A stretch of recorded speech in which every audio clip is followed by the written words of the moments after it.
Pois, se você quiser, eu posso gravar por aqui também. Pô, já tá gravando já, tá tranquilo.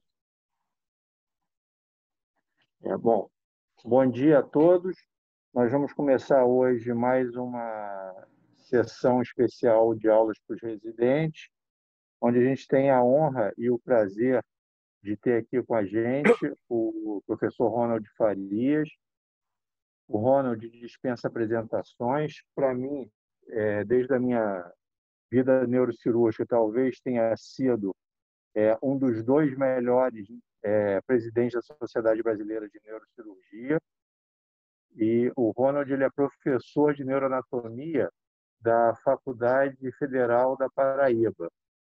Tá? O Ronald é um amigo pessoal, uma pessoa muito querida e muito competente ligada à cirurgia da coluna vertebral, responsável por vários cursos internacionais que ele realiza em Miami. E, Ronald, está com você a palavra.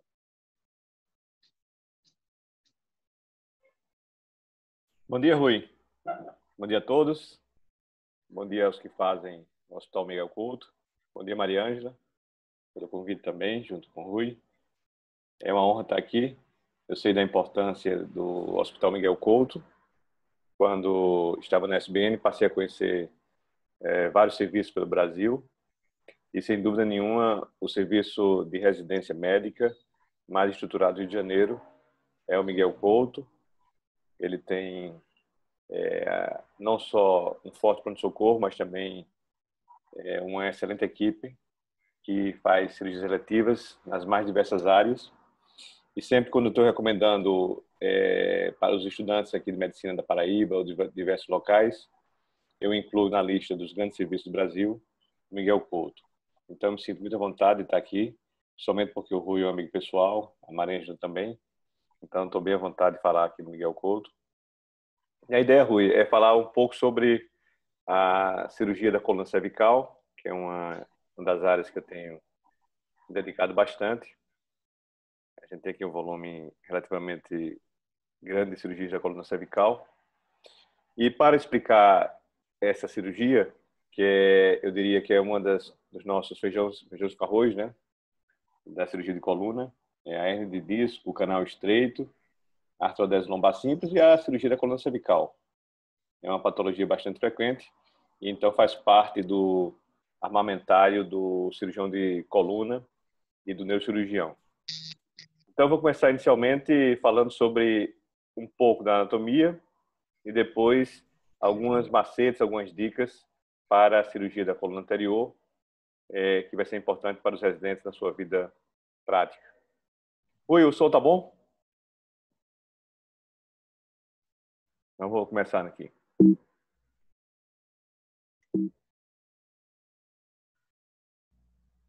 Então, vou falar inicialmente da anatomia. Os slides estão em inglês, mas eu já faço isso de propósito, que é para estimular os nossos residentes e os nossos acadêmicos a se habituarem com a língua inglesa, já que a língua inglesa é a comunicação universal de quem faz academia, de quem faz a ciência. Então, é importante que a gente se habitue a estudar e a ler artigos em inglês. Então, vamos lá. Primeiramente, falar um pouco sobre a anatomia de superfície. É óbvio que quando a gente vai fazer uma cirurgia da coluna cervical, nós dispomos de arco cirúrgico na sala, mas sempre é importante saber alguns aspectos da anatomia, até mesmo para a gente ter noção, naqueles pacientes com pescoço curto, se a anatomia é favorável para a cirurgia e o acesso anterior. Então, alguns referências anatômicas importantes de superfície são o palato duro, ele fica ao nível de C1, o ocioide fica ao nível de C3 e a cricoide, a cartilagem cricoide, fica ao nível de C6. Então, na anatomia de superfície ainda, destacando que o ocioide, ele está ao nível da vértebra C3 e ele é facilmente palpável. Isso é um dos nossos landmarks que a gente usa na posicionamento e na identificação do nível da coluna cervical que vai ser utilizado. A cartilagem tiroide, ela fica abaixo do ocioide e ela está em oposto à vértebra C4. Um grande identificador de superfície é a cartilagem cricoide. Por quê? Porque ela é facilmente palpável. Abaixo da cartilagem tiroide vem a cartilagem cricoide e ela está ao nível do C6. E é importante porque sabemos que a maioria das hérnias discais cervicais, elas acontecem ou em C5, C6 ou C6, C7, são os níveis mais afetados. Então, identificar a vértebra C6 nos facilita na identificação do nível a ser operado. Abaixo da cartilagem cricoide, nós teremos a traqueia. Entre a traqueia, entre o início da traqueia e o seu final, só vamos identificar aquelas partes que estão superficiais, que são as partes acima do osso externo. Então, teremos 7 a 8 anéis acima do osso externo, dos quais, do segundo ao quarto, eles estão cobertos pelo istmo da glândula tiroide. Então, relembrando, falar um pouco aqui da anatomia das 7 vértebras. Nós, normalmente, só conseguimos identificar, no acesso normal, a terceira a 7ª vértebras, algumas vezes em pacientes que têm uma coluna cervical, um aspecto mais longilíneo e o pescoço mais longo, nós conseguimos, pela via anterior, abordar até T1, e às vezes, raramente, até T2. Mas, de praxe, pela via anterior, C3 a C7 são os níveis e os segmentos vertebrais que são mais identificados. Então, relembrar aqui, olha, a relação do ocioide com a vértebra C3. É interessante esse slide aqui, que ele mostra quanto a mandíbula nos dificulta o acesso à coluna cervical anterior alta. Então, essa transição que vai da base do occipital, que inclui C1, C2 e C3, ela tem seu acesso anterior um pouco dificultado justamente pela presença da mandíbula. Então, a mandíbula ela está na frente dessas vértebras. Então, quando você tira aqui a mandíbula da foto anatômica, nós percebemos as vértebras mais altas, as vértebras que vão da base do crânio até C3. Então, obviamente que a cirurgia de C3 a C7 é bem mais simples do que o acesso anterior à coluna cervical alta. Falar agora um pouco da parte muscular. O nosso músculo inicial na cirurgia é o platisma. O platisma ele é um músculo que dá sustentação à pele do pescoço e ele tem uma importância principalmente estética. Ele é que mantém a consistência do pescoço e quando vai se envelhecendo, começa a surgir aquelas pregas no pescoço e as dobras do pescoço e a pele vai ficando mais flácida. Então é importante entender a anatomia e a direção das fibras do platisma para escolher uma melhor forma de abri-lo. Então, o platisma ele se insere em cima, ele continua na mandíbula, embaixo se estende até o tórax, por cima dos músculos peitorais.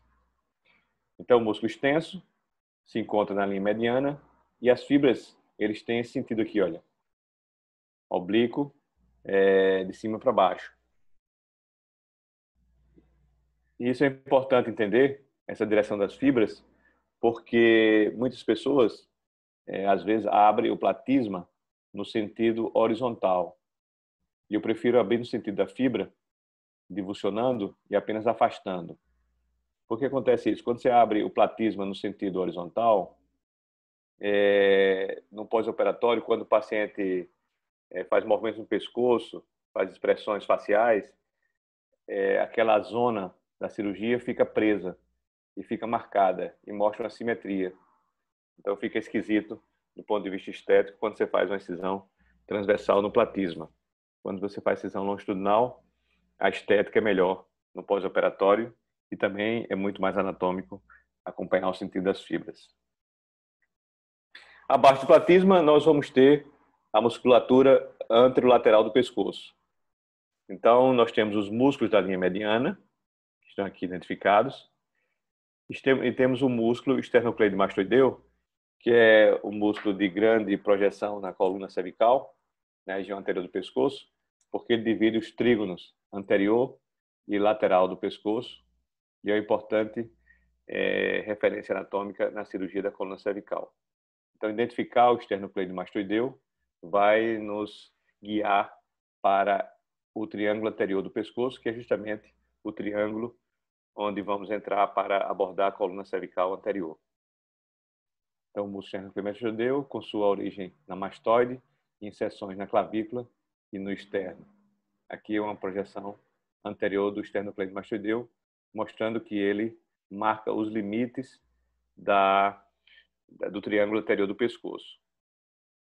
As pessoas que preferem fazer cirurgia usando uma incisão longitudinal ao longo do esternocleidomastoideu, a referência é justamente a borda medial desse músculo, do esternocleidomastoideu. Então é importante identificá-lo na anatomia tanto de superfície quanto na anatomia após abrir a pele, na anatomia cirúrgica propriamente dita. O próximo músculo importante, além do esternocleidomastoideu, é identificar o omoioideu.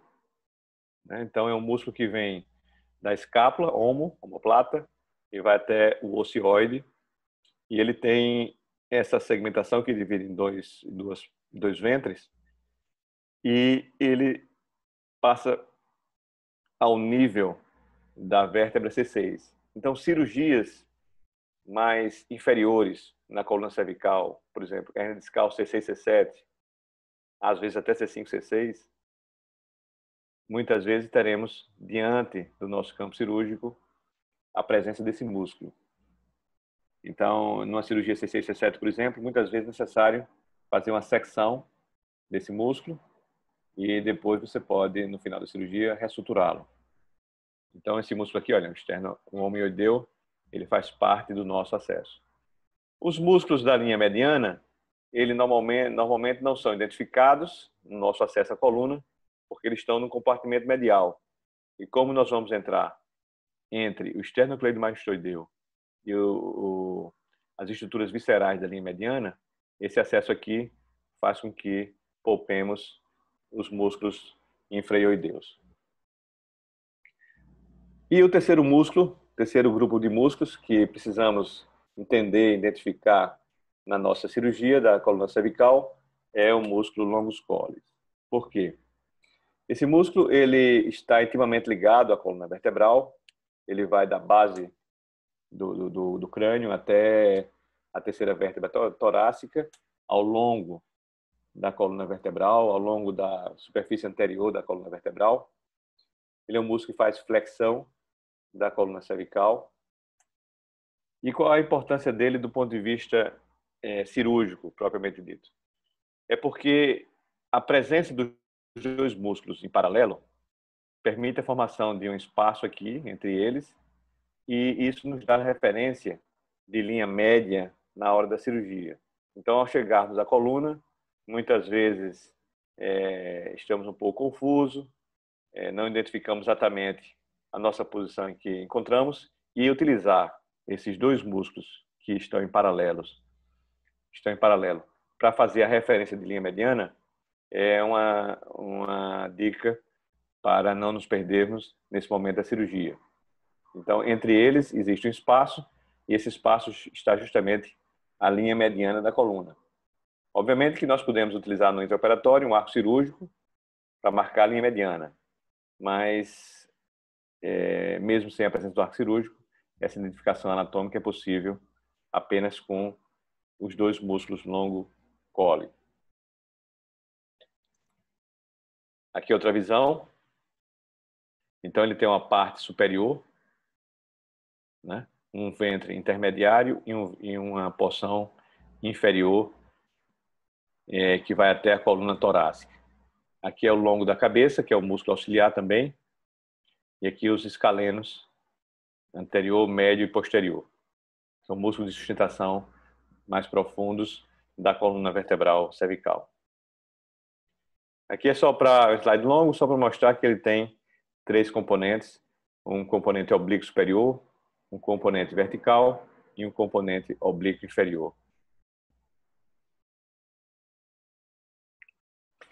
Aqui são os compartimentos faciais. Temos uma fáscia cervical, e essa fáscia cervical, ela nos é interessante porque as fáscias e justamente o tecido areolar que existe entre as fáscias vai nos permitir uma dissecção romba e nos dá acesso à coluna vertebral. Então, os elementos faciais, eles compartimentalizam as estruturas da coluna cervical, do pescoço, e ao mesmo tempo nos dá corredores para acessar a coluna vertebral. Então, essa aqui é a fáscia pré-vertebral, está em vermelho. Ela é a fáscia que está adiante da coluna vertebral e também está lateralmente aos músculos longocolis e escaleno. O compartimento da linha mediana, onde se localiza as estruturas viscerais medianas, laringe, faringe, esôfago e traqueia, eles têm uma face visceral. As estruturas vasculonervosas têm outra face visceral, elas estão no compartimento único. Às vezes, o que acontece? Nós, no acesso, inadvertidamente, ao invés de entrar no corredor entre o fascículo vasculonervoso e as estruturas da linha mediana, às vezes entramos na barrinha do fascículo vasculonervoso e expomos a via jugular e ela estufa na nossa frente, formando quase que se fosse uma varize venosa. Então é importante separar esses compartimentos, identificar o compartimento visceral da linha mediana, o compartimento vasculonervoso e a fáscia pré-vertebral. O esternocleidomastoideu, ele também tem o seu revestimento facial, tanto na face anterior quanto na sua face profunda. Então aqui, olha, a camada pré-vertebral, né? Ela é separada da linha mediana, das estruturas viscerais, formando o espaço retrovisceral e está conectada a várias fáscias. A bainha carotídea, a fáscia pretacreal e a fáscia profunda do músculo esternocleido. Então, ela cobre toda a musculatura pré-vertebral, indo até os escalenos. Vai da base do crânio até entrar no tórax, no mediastino, onde se continua como ligamento longitudinal anterior. Então, é um revestimento extenso e que está adiante da coluna vertebral e serve para nos orientar e nos dar esse caminho em direção ao nosso acesso cirúrgico.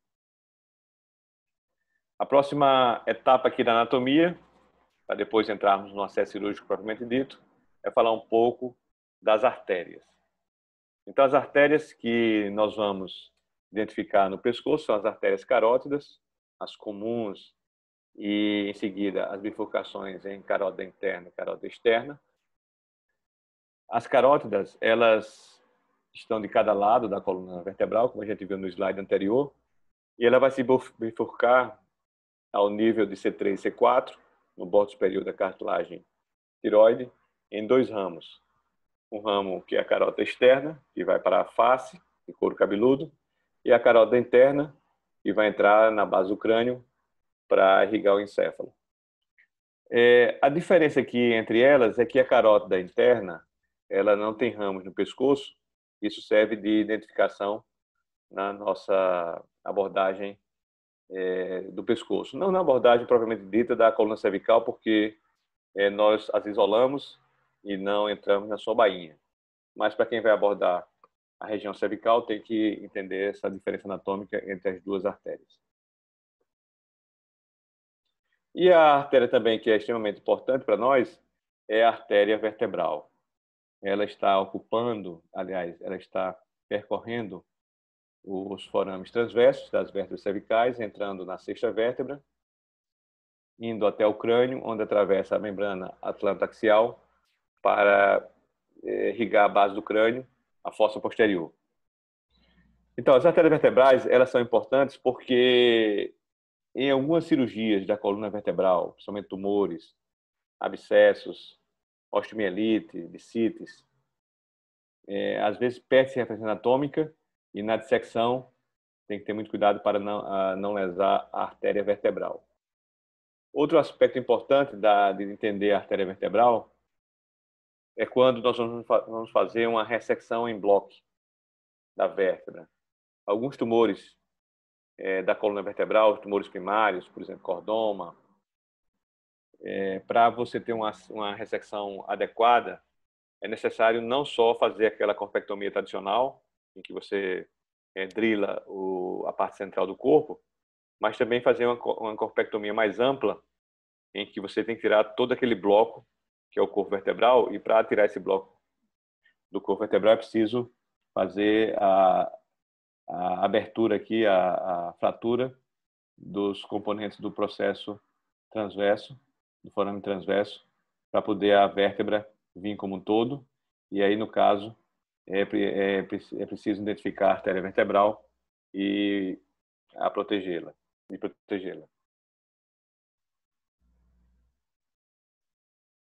Por último, as veias cervicais, essa parte vascular, lembrar da veia jugular, ela está dentro do fascículo vasculo-nervoso do pescoço, e as veias superficiais, a jugular anterior e a jugular externa, aqui presente. Nós não damos, às vezes, muito valor a artérias e as veias do pescoço, mas é importante identificá-los. Vamos falar das artérias, vamos falar também dos nervos laringeu superior e laringeu recorrente e da cadeia simpática, que está também nessa região do pescoço. Então, os vasos superiores que estão no nosso campo, a tireoidiana superior, ela tem origem na carótida externa, mais comum a nível C4, e vai até a glândula tireoide. A artéria laringea superior, ela é principalmente um ramo da artéria tireoidiana superior. A outra artéria que vai irrigar essa região, que é a artéria tireoidiana inferior, ela nasce do tronco tirocervical, lá embaixo. Ela nem sempre é identificada na nossa cirurgia porque ela está mais baixa. É mais comum termos contato com essa artéria aqui, tireoidiana superior, por isso que eu a destaquei. Pessoal, esse nervo aqui é um nervo que nós não damos muito valor a ele. A preocupação sempre em cirurgia de coluna cervical é com o nervo laringeu recorrente. Mas esse nervo aqui, ele está mais alto, né? Ele sai da parte superior, enquanto que o nervo recorrente ele vem por baixo. E esse nervo aqui, ele muitas vezes, quando lesado, ele causa também disfonia.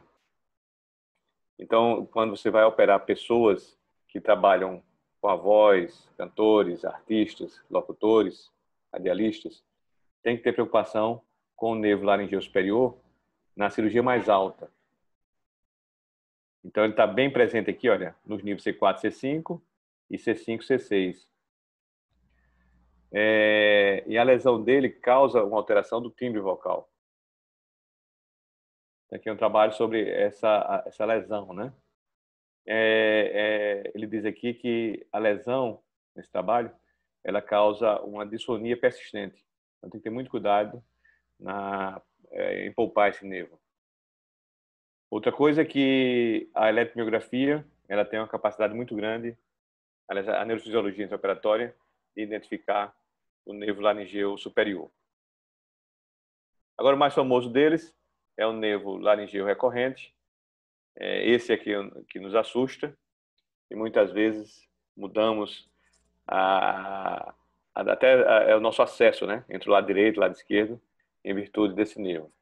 Mas o que a gente tem notado e tem aprendido ao longo da cirurgia de coluna é que não é só identificá-lo, mas sim algumas manobras, que eu vou falar na parte próxima da aula, que é a parte que vamos nos situar mais na parte de acesso cirúrgico, sobre como poupar e como preservar esse nervo durante a nossa cirurgia.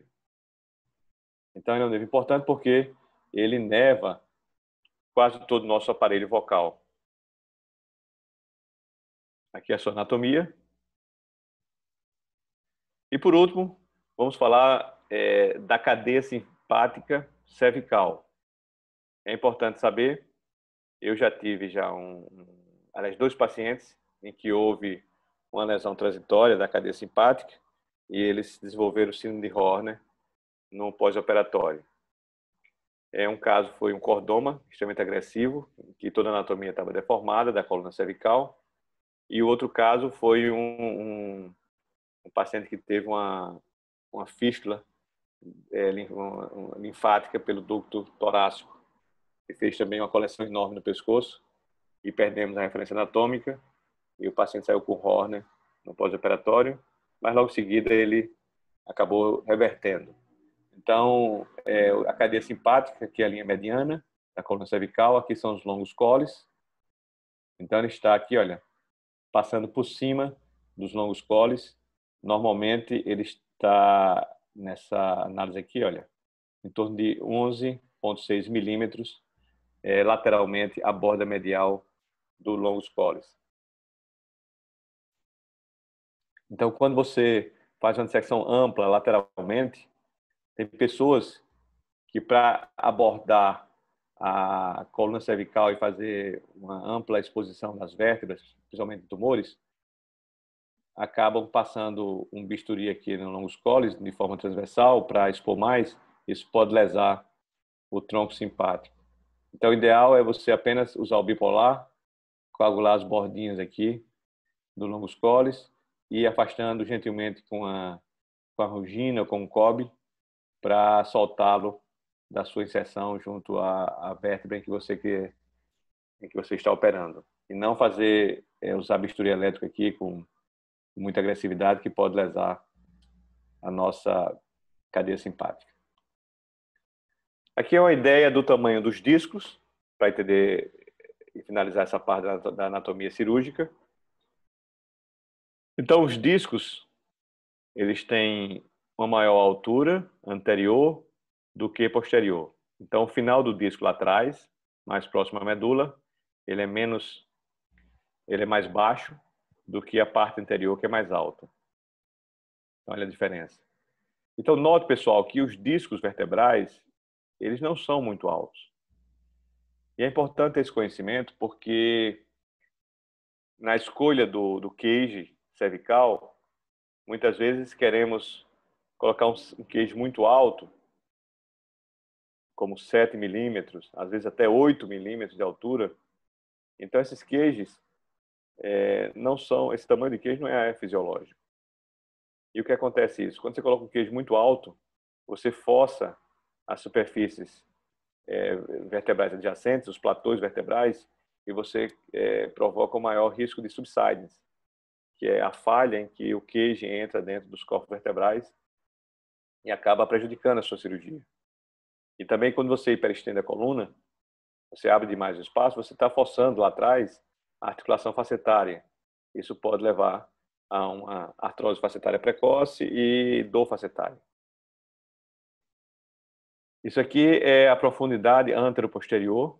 É importante saber das vértebras. Isso aqui é uma média. Às vezes tem pacientes com o corpo vertebral menor. Então, normalmente, quando a gente vai usar parafusos na coluna cervical para fixar placas, escolhemos parafusos com o comprimento de 14 a 16 é a média.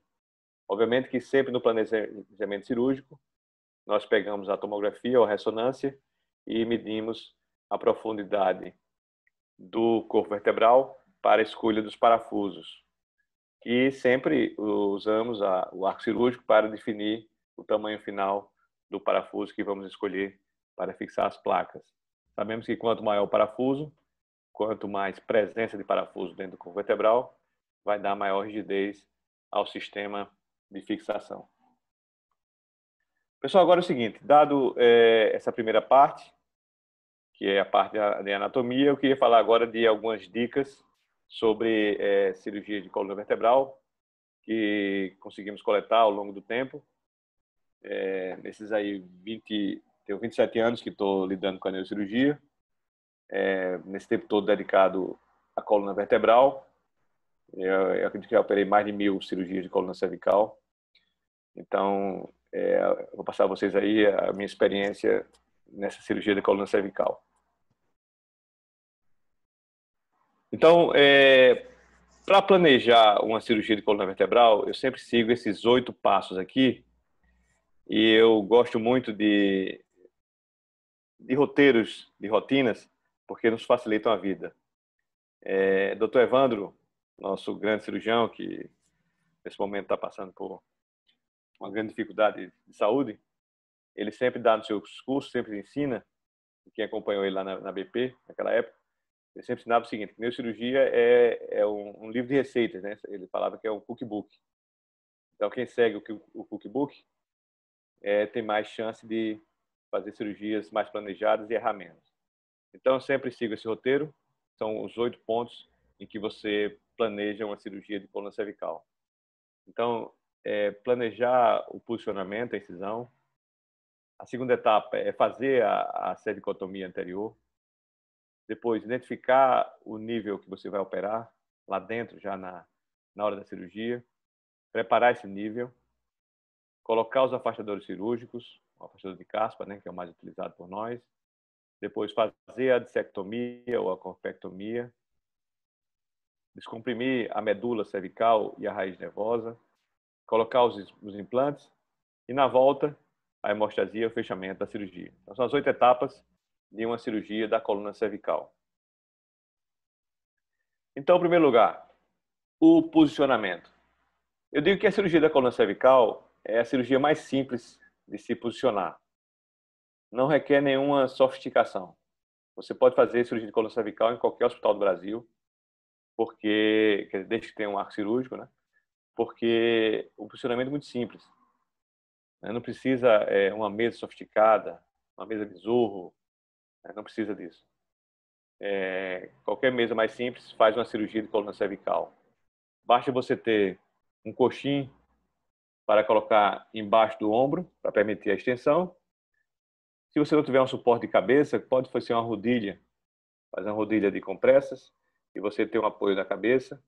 Estende um pouco o pescoço, para facilitar esse acesso à coluna cervical. Retrai um pouco os ombros. É importante ter cuidado na retração dos ombros, porque uma retração em excesso, demasiada, pode levar a uma paralisia do plexo braquial. Além de usarmos o esparadrapo comumente, existem outros adaptadores que você pode fazer uma retração no intraoperatório. Ele baixa os ombros e depois ele volta para você usar só na hora de fazer o raio-x, né? E a retração do ombro, ela só é importante nos níveis cervicais mais baixos, C6, C7, muitas vezes a cirurgia de C5, C6, C4, C5, em pacientes que têm pescoço longo, identificável facilmente no raio-x, não precisa essa extensão dos ombros. Então, relembrando, o posicionamento é muito simples. O paciente na posição neutra, você segura aqui ele com micropóreo, com esparadrapo, para manter a linha mediana, e você faz uma exposição bastante satisfatória. Então, vou falar aqui um pouco também da incisão, né? Do posicionamento. Olha, um simples coxinha aqui debaixo do ombro e uma rodilha, você já consegue posicionar o paciente para a cirurgia da coluna cervical. Então, aqui a identificação, você identifica a linha mediana, o bordo superior do externo, né? A incisura jugular do externo, a clavícula e o esternocleidomastoideu. A escolha da incisão. Se devemos usar o lado direito, se devemos fazer a cirurgia transversa ou oblíqua, onde escolher a incisão e como fazer na reoperação. Então, em primeiro lugar, a escolha do lado direito ou lado esquerdo. Isso é um aspecto importante. Quem é cirurgião destro, né, e tem habilidade maior com a mão direita, é preferível operar do lado direito, porque fica mais fácil para ele operar. Quem é sinistro, canhoto, fica mais fácil operar pelo lado esquerdo. Eu tenho uma tática que é o seguinte: cirurgias que vão utilizar principalmente a linha mediana, por exemplo, tumor, uma hérnia central, uma mielopatia cervical, eu uso o acesso pelo lado direito, porque é mais fácil e estamos mais acostumados. Se a hérnia for foraminal do lado esquerdo, eu também uso o acesso do lado direito. Por quê? Porque isso cria um corredor em direção ao lado esquerdo. Eu só utilizo o acesso pelo lado esquerdo quando a hérnia é uma hérnia foraminal do lado direito, porque eu fazendo a cirurgia pelo outro corredor, fica mais fácil acessar essa hérnia foraminal do lado direito. Então, de um modo geral, o lado que eu escolho é o lado direito. E eu vou falar mais na frente sobre o laringeu recorrente. Essa escolha do lado direito e do lado esquerdo acaba tendo pouca influência na lesão do lado, na lesão do recorrente, se nós passarmos a utilizar alguns cuidados na sua proteção. Outro aspecto é a direção. Se vamos usar uma incisão transversa ou incisão oblíqua. Como regra geral, eu uso a incisão transversa independente do número de níveis. 3, 4 níveis eu consigo ter uma boa visualização apenas com a... Tem o microfone ligado aí, pessoal. Então eu consigo utilizar apenas o acesso transverso e ter uma ampla exposição tanto para cima quanto para baixo. Basta que você exponha muito o platisma e faça uma incisão ampla no platisma por baixo. Quando usar uma incisão oblíqua? Basicamente, quando é um tumor agressivo, né, tumor que envolve 2 ou 3 segmentos vertebrais, às vezes acontece isso, mieloma, metástase, às vezes um cordoma que se progrediu para outros corpos vertebrais, e aí você precisa fazer uma incisão oblíqua. Então, de um modo geral, a incisão transversa ela é satisfatória para vários níveis vertebrais. E por ser mais estética, por acompanhar as linhas naturais do pescoço, ela fica mais aceitável no pós-operatório. Para escolher o nível da incisão, como falamos anteriormente, nós temos o entendimento da anatomia superficial, mas é óbvio que vamos usar o arco cirúrgico para ter a certeza do nível em que estamos operando. Então, você coloca externamente na pele um marcador, pode ser uma agulhinha fechada ou uma pinça Kelly, qualquer coisa metálica que vai identificar o nível que estamos operando, e essa incisão é feita de acordo com o arco cirúrgico. O que fazer em casos de reoperação? Então, muitas vezes o paciente operou, por exemplo, C5, C6, e no pós-operatório, no segmento tardio, depois de 2, 3 anos, aconteceu uma degeneração do nível acima e você vai precisar abordá-lo. Quando a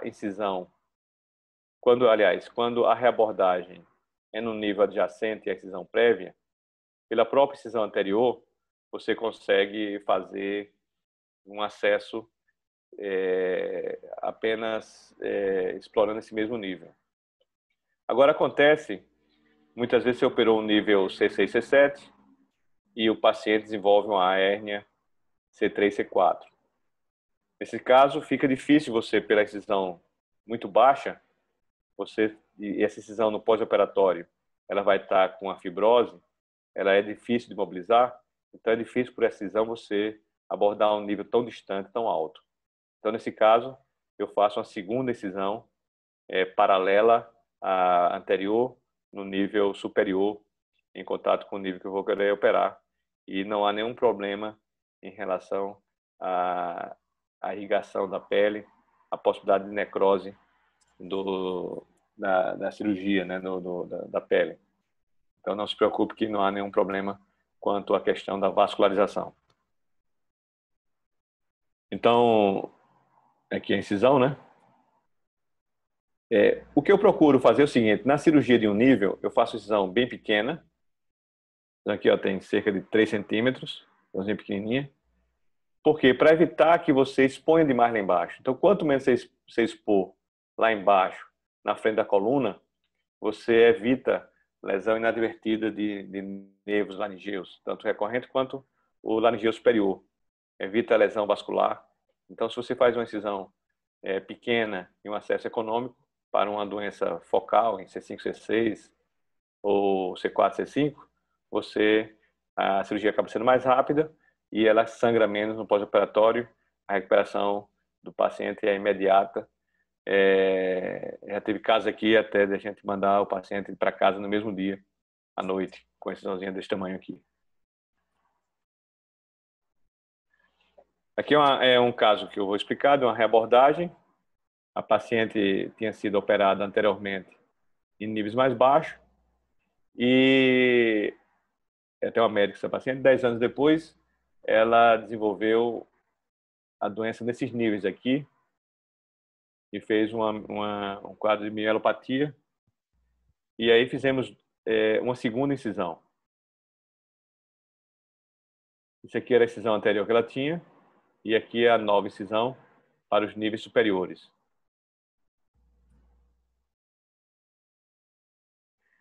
Então, a segunda etapa da nossa cirurgia vai ser a cervicotomia. Então, identificamos a parte externa, que ela vai localizar o nível e fazer a incisão. Agora vamos para a cervicotomia. Então, aqui alguns passos da cervicotomia anterior. Então, em primeiro lugar, a abertura do platisma. Eu já tinha falado anteriormente, nós preferimos utilizar a abertura longitudinal ao invés de abertura transversa, porque a abertura transversa você acaba agredindo a fibra muscular e você faz uma retração no pós-operatório. Eu vou só dar uma pausadinha aqui no som para tomar uma água, viu?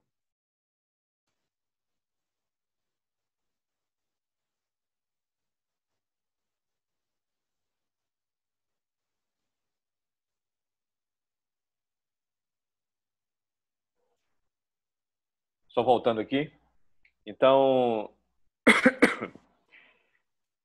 após abrir o platisma, vamos identificar o músculo esternocleidomastoideu. Por que é importante identificar? Porque o nosso acesso vai ser na parte interna, ou seja, no seu bordo medial. Então, identificar o músculo esternocleidomastoideu vai nos direcionar para o triângulo anterior do pescoço, para o corredor cirúrgico. Identificar o músculo homeoideu, porque ele vai estar na nossa frente quando nós abordamos o nível C6, C7 principalmente. Identificar o fascículo vasculo-nervoso e não violá-lo, apenas identificamos. E é importante identificar a carótida, porque é fácil identificá-la pela pulsação. Então, com o dedo, você palpa a carótida e você a isola com o dedo para você entrar medialmente a ela em direção à coluna vertebral. Identificar as estruturas viscerais da linha mediana. Então, se for numa cirurgia mais alta, identificar a faringe e a laringe, e numa cirurgia mais baixa, identificar a traqueia e o esôfago. A presença de bócio atrapalha, muitas vezes, um bócio enorme, pode estar no nosso acesso no campo cirúrgico, e isso atrapalha. Então, você vai descolando o bócio da linha mediana para poder ter acesso à coluna vertebral.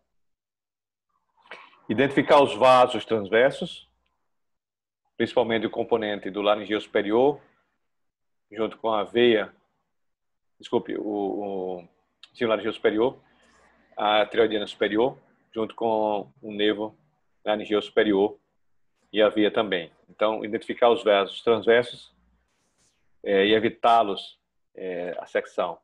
Se não for possível, for cirurgia de tumor extensa, que você precisa de um amplo acesso, e aí você é obrigado a sacrificar a artéria e a veia, mas é preferível poupá-las. Em seguida, que você dissecou, já está guiando a coluna vertebral, identificar o músculo longus colli, os dois juntos, em paralelo, vão lhe dar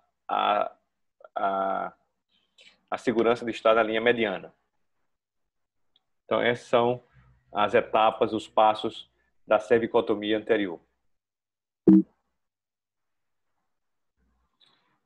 Então, essa cervicotomia anterior, ela é feita através de um corredor que vai nos levar diretamente à coluna vertebral.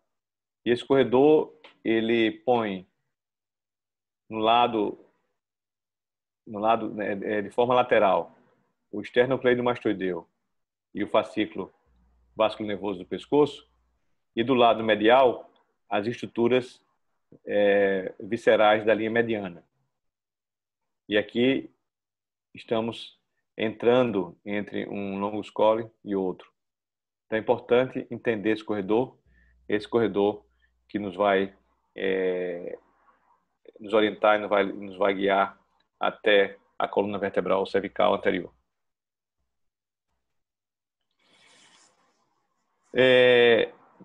Nessa abordagem aí, basicamente, nós agrupamos o acesso à coluna vertebral em 4 níveis, em 4 instâncias aqui. Um acesso à coluna cervical alta, que vai C2, C3. Ele é um acesso que é quase aqui, olha, paralelo à mandíbula. O acesso ao segmento C3, C4, C4, C5, ele é um pouco mais baixo.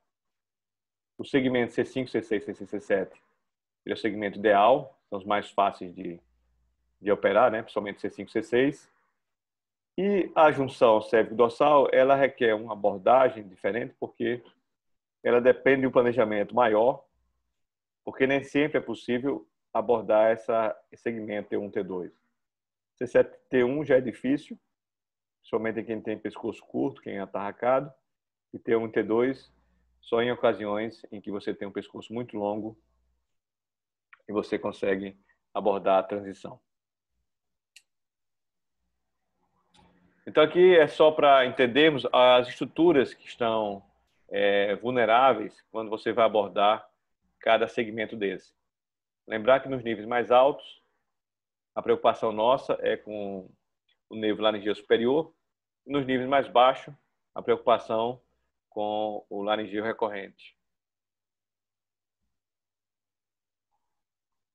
Então aqui, olha, uma visão anatômica dessas estruturas para nós fazermos a nossa cervicotomia.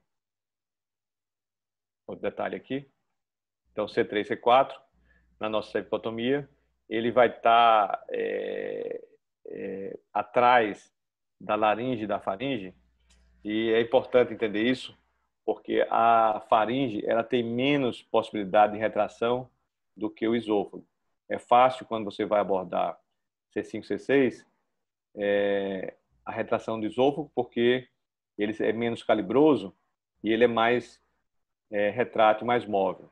Quando você vai abordar C3, C4, você vai estar lidando com a faringe. Então, a faringe, além de ser muito mais calibrosa, muito mais volumosa, ela é mais fixa. Ela é fixa à base da língua e é fixa a esse aparato que é a laringe. E aqui tem ainda o ocioide e o corno posterior da cartilagem tireoide, que muitas vezes essa pontinha óssea aqui, olha, dificulta a colocação do nosso retrator, do nosso Langenbeck, para fazer a retração cervical. Então, essa aqui é uma dica para cirurgia de C3-C4, é o contato com a faringe. Às vezes acontece de forma inadvertida a perfuração da faringe no acesso a C3-C4.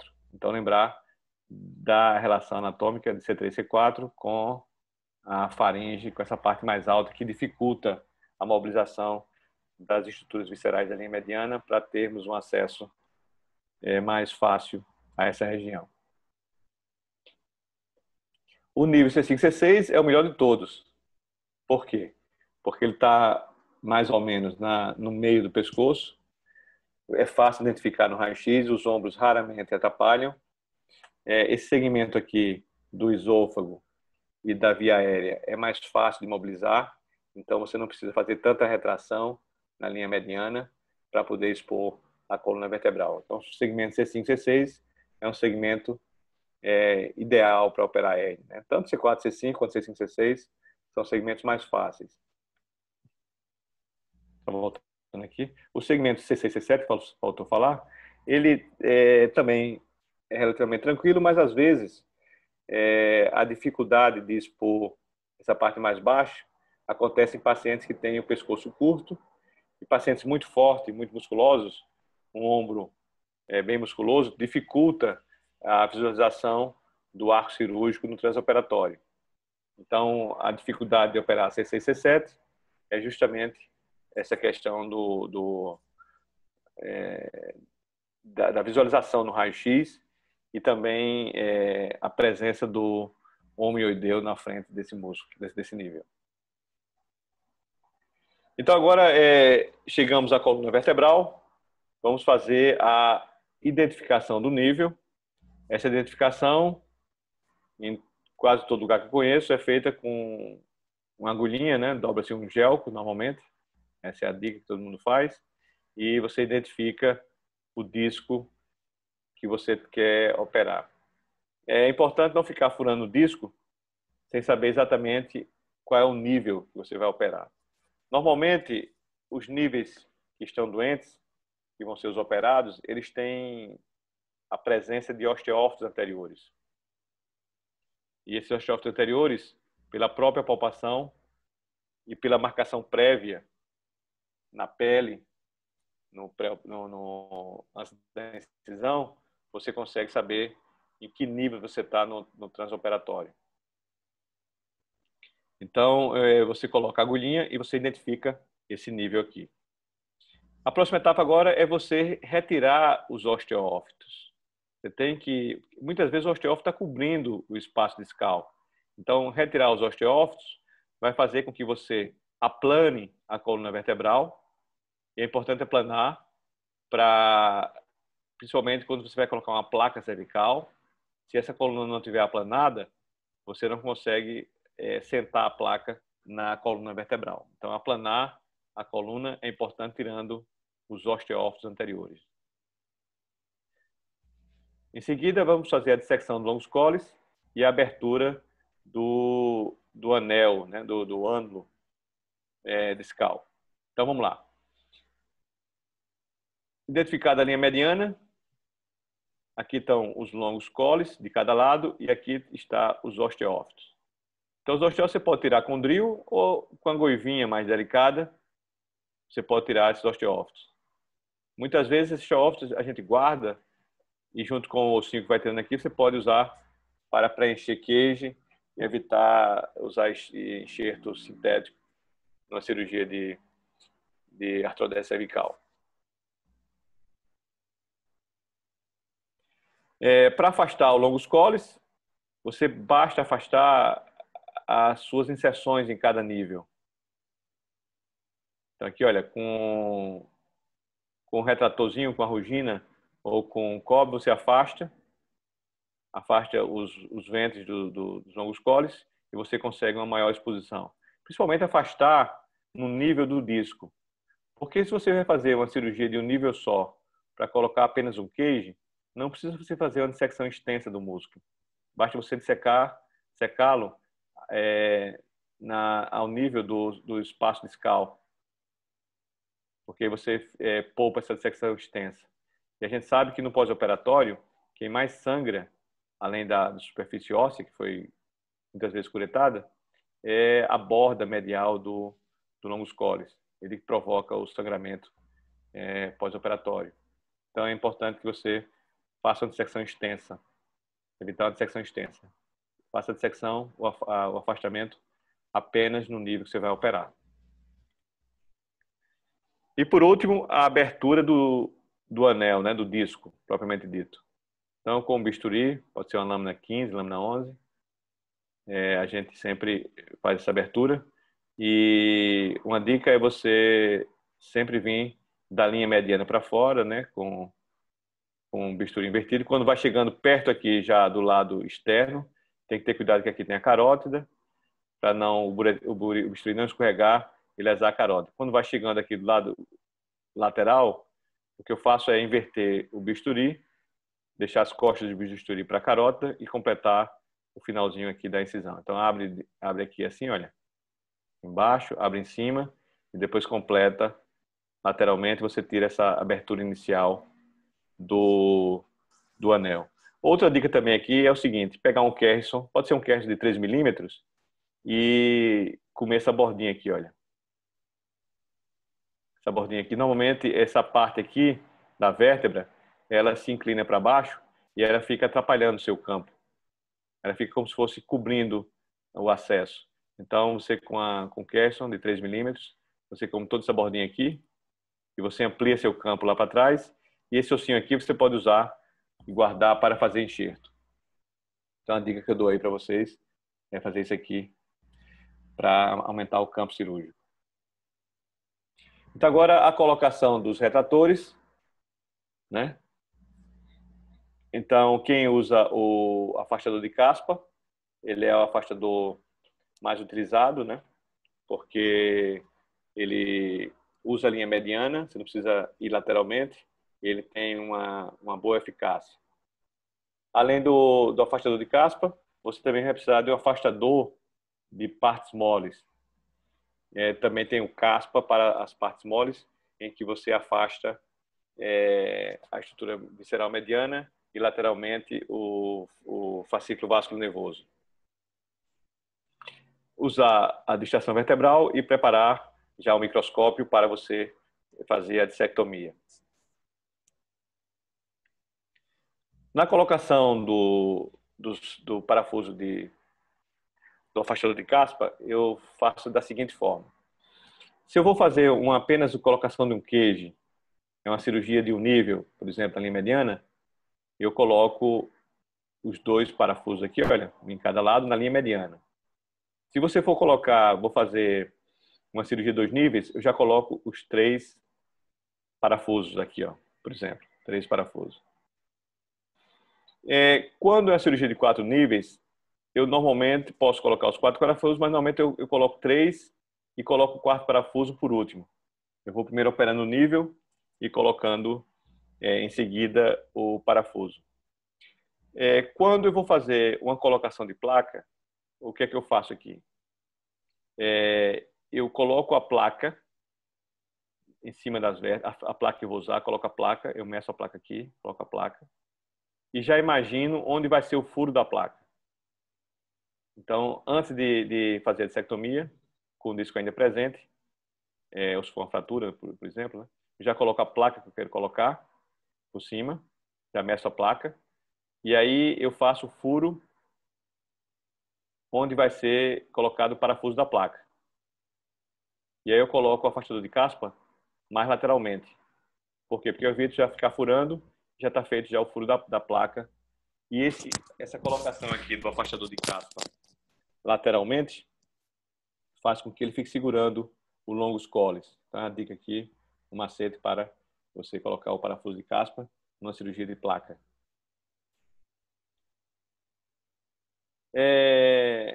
Além do parafuso, além do afastador longus collis, de partes moles, que vai afastar o longus collis, e aqui o longus collis e a linha mediana, eu vou falar um pouquinho de um afastador que eu desenvolvi. Ele é um afastador tipo um GELP, só que ele é um GELP invertido para ele expor a coluna vertebral. E ele é interessante porque o afastador tradicional, ele fica por muito tempo comprimindo as estruturas da linha mediana. Comprime o esôfago. E essa compressão na linha mediana é um dos motivos para a lesão do laringeu recorrente. Então, quanto mais tempo de exposição, quanto mais tempo de colocação de afastador que está comprimindo, que está afastando a linha mediana, mais chance de lesar o recorrente. O recorrente não é só lesado pela incisão à direita, né, nos níveis mais baixos. Ele é lesado pelo tempo de exposição, pelo uso de cautério no intraoperatório. Então, o que a gente faz é evitar essa retração da linha mediana com os afastadores tradicionais. Por isso que desenvolvemos esse afastador aqui, que eu vou mostrar daqui a pouco, que ele evita essa compressão o tempo todo na linha mediana, porque a pinça do GELP ela vai pegar apenas o músculo longus collis. Ele entra por baixo do longus collis e você afasta somente o longus collis sem ter que fazer essa retração no esôfago e na traqueia. E aí você poupa,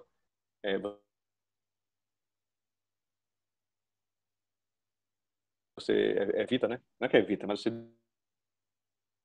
Então, aqui você abordando 2 níveis, 2 segmentos, os pinos de caspa na linha mediana e os afastadores, eu coloquei 2, um mais em cima e outro mais embaixo, um para esse nível aqui, olha, e outro mais embaixo.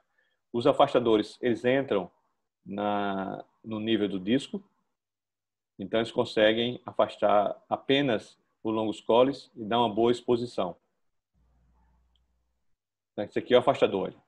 Essa pincinha aqui, ela vai entrar por baixo dos longos coles. Os longos coles vão ficar um aqui de cada lado. Você, quando afasta, você já expõe bem o disco.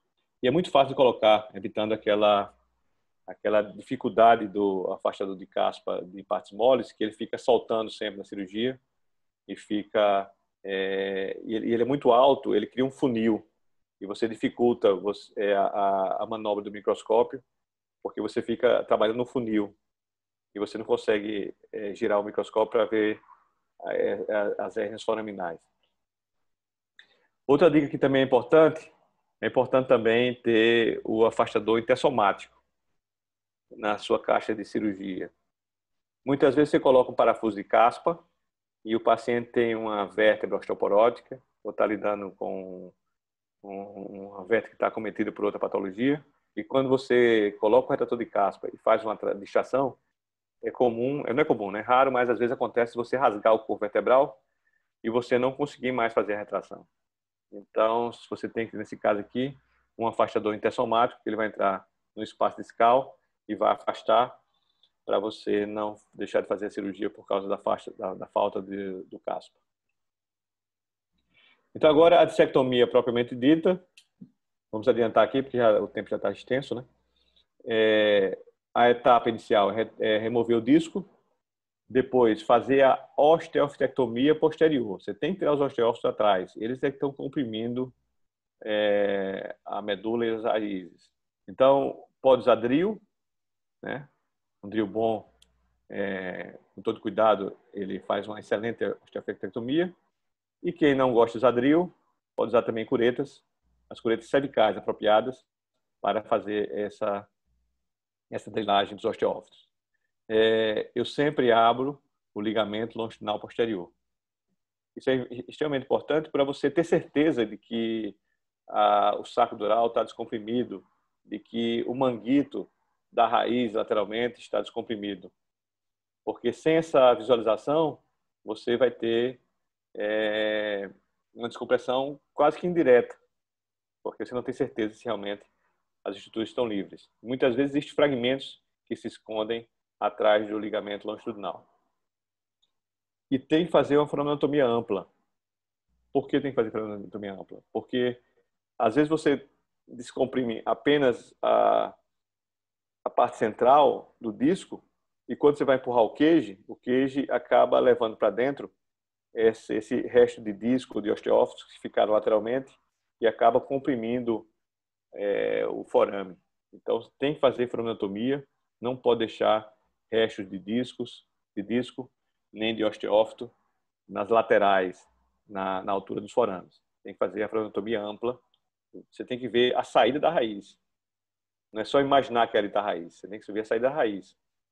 E você confere se a raiz está livre usando um ganchinho, aquele ganchinho em forma de L, de microcirurgia, você consegue identificar a saída da raiz e se a raiz está livre. Então, essas aqui são curetas cervicais, é importante ter na caixa. E aqui, essas faquinhas para abrir o ligamento longitudinal. Essas faquinhas ajudam a abrir o ligamento longitudinal. Você também pode usar a abertura com bisturi, mas é arriscado, que você pode, às vezes o ligamento longitudinal está aderido à dura mater e ao passar o bisturi, você pode rasgar a dura mater. Então, o ideal é usar essa faquinha, porque embaixo a superfície ela não é cortante, ela só é cortante em cima. Então, você protege a dura mater e abre o ligamento longitudinal. E depois de aberto, você pode ampliar essa abertura do ligamento longitudinal com um Kerrison delicado, um Kerrison de 1 milímetro. Para fazer corpectomia, o passo que usamos é tirar os 2 discos que margeiam o corpo, o disco de cima e o disco de baixo. Fazer também a osteoftectomia posterior dos 2 níveis. E, em seguida, fazer a corpectomia propriamente dita. As corpectomias são de dois tipos. A central é que você tira essa parte central, como o nome já diz, para uma mielopatia, por exemplo. A corpectomia em bloco, toda a vértebra ressecada, é utilizada em tumores vertebrais. Então aqui, olha, a corpectomia central. E na corpectomia em bloco, você tem que ter cuidado com a vertebral, porque vai ser feita uma secção aqui, olha, do pedículo da vértebra e vai ser feita uma abertura do forame transverso para você poder soltar a vértebra dos elementos posteriores. Então, na hora de fazer a corpectomia em bloco, você com Kerrison, você entra no forame transverso e come essa parte anterior e depois de entrar no forame transverso, sentir a presença da vertebral, você vem com um pequeno formãozinho e quebra o pedículo da vértebra. Faz isso dos dois lados, você pode puxar a vértebra como um todo. Isso é importante, principalmente no cordoma, quando você vai operar um cordoma cervical, para evitar restos de células tumorais no corpo da vértebra. Colocação do implante. É importante essa etapa porque não seguir esse espaço muitas vezes vai levar a fraturas do platô da vértebra e levar a maior chance de subsidence. Então, na preparação do platô, apenas tirar a cartilagem, não destruir o platô. Se você destruir o platô das vértebras, você vai levar a subsidence. Fazer hemostasia epidural, né? A distração do espaço vertebral para você colocar o implante, a inserção do implante e, por último, você fazer a compressão e o travamento do implante. Então, hoje em dia, muitos cages, eles são autobloqueantes. Muitos cages têm a superfície rugosa de titânio, né, que é o chamado cage Type-Pick, que é o que está sendo mais utilizado hoje em dia. É um cage que a própria superfície de titânio, ela crava nos platôs vertebrais e promove uma maior fixação. Então aqui, olha, cages que travam na vértebra, né? Colocação deles. E na outra etapa aqui, que é o fechamento da cirurgia, nós temos que ter uma hemostasia rigorosa, principalmente quando formos operar tumores vertebrais, metástases, mieloma, que sangra muito. A hemostasia é extremamente importante porque um sangramento, hematoma cervical, ele pode levar ao óbito. O paciente que tem um hematoma cervical, ele para de respirar, tem deficiência respiratória e leva ao óbito. Muitas vezes a gente tem que reabrir um paciente na própria UTI, onde o paciente está situado, ou na sua própria leito cirúrgico, aliás, leito da enfermaria, porque o hematoma é tão grande e causa risco de deficiência respiratória. Já aconteceu comigo duas vezes de ter que drenar hematomas em caso de tumores no próprio leito do paciente, um na UTI e outro na enfermaria, e você não consegue entubar o paciente, porque o tubo não passa. Então, o que você faz? Você abre a incisão, coloca uma luva qualquer, abre a incisão. Eu abri com a tesoura simples, tirei todo aquele hematoma, depois que tirou todo o hematoma, o anestesista conseguiu entubar o paciente para levar para a sala de cirurgias e completar a hemostasia. Então, é uma situação dramática. Então, por isso que a hemostasia tem que ser bem feita na cirurgia, né? Então, sempre eu faço hemostasia com bipolar, eu não uso monopolar, por causa do risco do esternocleidomastoideu. Temos utilizado antibiótico terapia tópica, vancomicina, seguimos aqui em alguns trabalhos que foram publicados, e depois que passamos a usar a vancomicina, é raríssimo ter um quadro infeccioso. Ainda mais que a cirurgia cervical ela é muito rara, né? Já é muito raro ter um quadro infeccioso. Então, fechamos o platisma e fazemos a sutura intradérmica para promover a melhor estética. Aqui algumas dicas para evitar a lesão do recorrente. Então, evitar monopolar, né, usar bipolar, mas usar o mínimo possível, coagular o mínimo possível. Se você vai operar uma cirurgia de um nível só, 2 níveis, não fazer aquela exposição bem ampla, desnecessária, da coluna cervical baixa. Expor só o que for operar. Uma dica também é desinsuflar o tubo, né? O CAF do tubo endotraqueal, porque essa compressão do tubo também é um fator de risco para a lesão do nervo recorrente. A colocação do retrator afastando as estruturas viscerais é um fator de risco. Observe os vasos tiroidianos inferiores, porque lá está mais próximo do nervo recorrente, então evitar ter acesso a eles. E por último, utilizar uma monitorização intraoperatória, né? Para quem puder dispor disso aí. Então aqui essa é a maior consideração nossa, né? Esse cuidado com o nervo laringeu recorrente. E outra dica aqui é que a fluoroscopia ela é importante não só na escolha do nível. Você vai escolher também o tamanho do implante. Eu sempre coloco o implante na posição, tanto o queijo quanto a placa, para poder e faço um raio-x, né, uma radioscopia para saber qual tamanho eu vou escolher. O posicionamento dos parafusos é importante usar a fluoroscopia, né? Avaliar a curvatura da placa para você manter a lordose, isso aí é bem visto pela fluoroscopia, né? E você também avaliar o posicionamento, a lordose cervical no intraoperatório. Então, a fluoroscopia não serve apenas para identificar o nível cirúrgico. Às vezes tem colegas que batem o raio-x inicial para fazer a identificação do nível e não usam mais a radioscopia. Já coloca o queijo, fecha e vai embora. Mas eu sempre deixo a fluoroscopia disponível porque você pode precisar em várias etapas da cirurgia. Então, aqui alguns casos, rapidamente, já que a aula está extensa. Aqui, olha, múltiplos níveis cervicais, C3, C4, aqui, olha, até C6, C7. Caso de mielopatia. Então, o caso aqui, inicialmente, é um caso mais antigo em que usávamos a placa. Então, eu quero colocar esse caso aqui, que é um caso que já tem mais de 10 anos, onde utilizávamos placa e queijo, e nós temos evoluído aqui para usar basicamente o queijo sem placa para doença degenerativa. Então, até 3 níveis, eu uso só queijo, sem placa.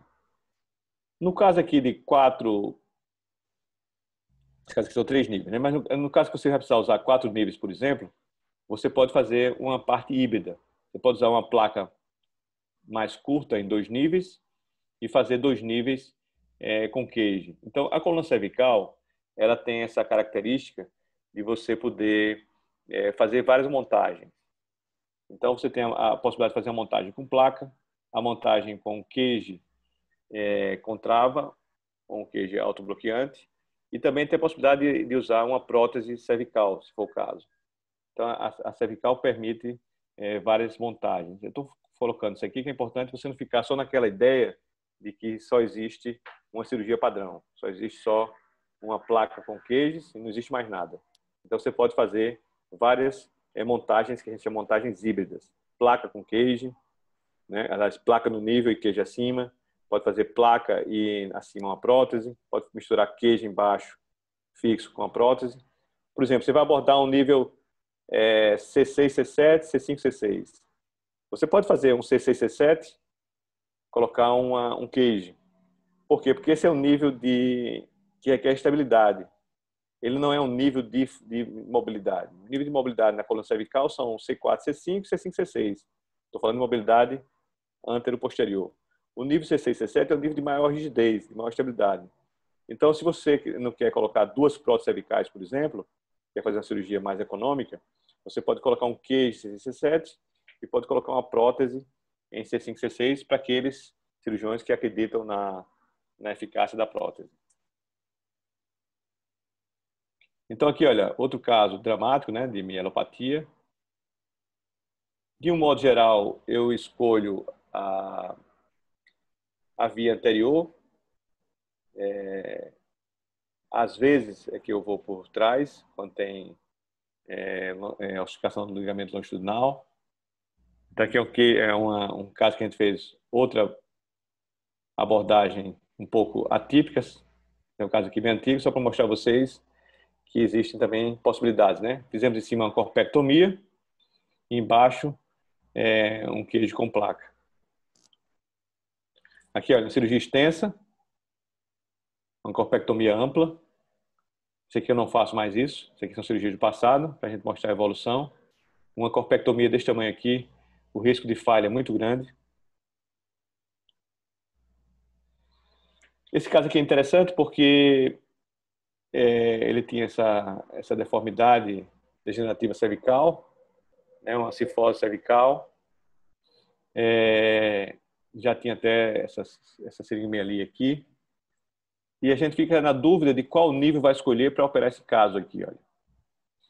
Então, o que eu percebi aqui no exame dinâmico é que essa parte mais baixa da coluna vertebral, ela já estava praticamente fundida. Então, aqui já estava já anquilosada. E aqui a medula já estava, já tinha mais espaço, mais livre. O que estava causando sintomas nele é essa parte mais alta, justamente de C3, C4, C4, C5. Os níveis mais baixos, apesar de parecerem bastante deformados, eles não estavam influenciando a doença. Então, aparentemente, eu até coloquei esse caso uma vez em discussão e todo mundo optou por abordar toda a coluna e reconstruir. Como era um paciente já velho, de quase 30 anos de idade, já bastante idoso, eu optei por uma cirurgia mais simples, que é o raio-x dele, e apenas abordei os níveis mais críticos dessa doença, né? Aqui é outro caso de 2 níveis, um caso simples, né? Só para mostrar que você consegue fazer precisão pequena. E os afastadores aqui permitem uma boa exposição. E aqui é aquela colocação do queijo da LDR aqui, olha. Eu gosto desse queijo que ele fixa bem com essa travinha aqui. E aqui tem um marcador de superfície posterior. Aqui é um caso interessante. É uma doença hiperostótica, né? A DISH. Então, o paciente ele tinha uma disfagia violenta. Aqui é um esofagograma por tomografia. Olha aqui a passagem da via digestiva, aliás, da via aérea, né? E a via digestiva comprimida, os dois aqui, por osteófitos. Então, no intraoperatório, o osteófito é tão marcante e a gente aqui teve que quebrar com uma goivazinha dos níveis e com um marcadorzinho identificamos esses níveis, esse nível aqui, e depois saímos fazendo a drilagem de toda essa parte anterior. E fomos passo a passo retirando esses osteófitos, né? Até ficar a coluna toda livre. Olha o tamanho do osteófito aqui, que estava comprimindo a linha média dele. Então, casos mais simples aqui, de 2 níveis.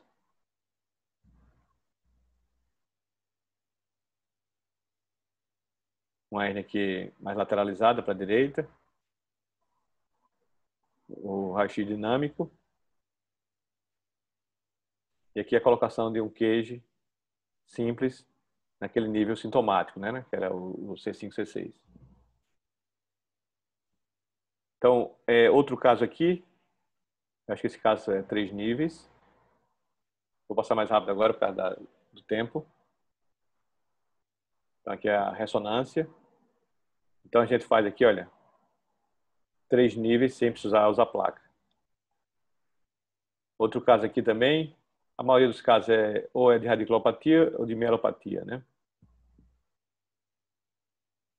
Então, outro caso aqui de 3 níveis sem placa.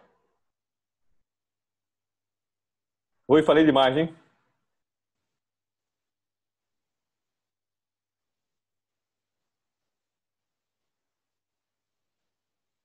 Então, pessoal, muito obrigado aí pelo espaço, pelo tempo. E agora eu me coloco à disposição de eventuais dúvidas. Quem quiser perguntar.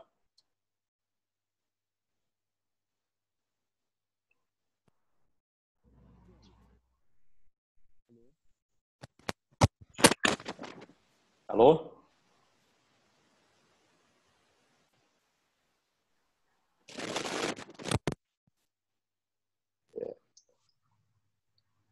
Bom dia, professor. Aqui é o Rafael R4 do serviço.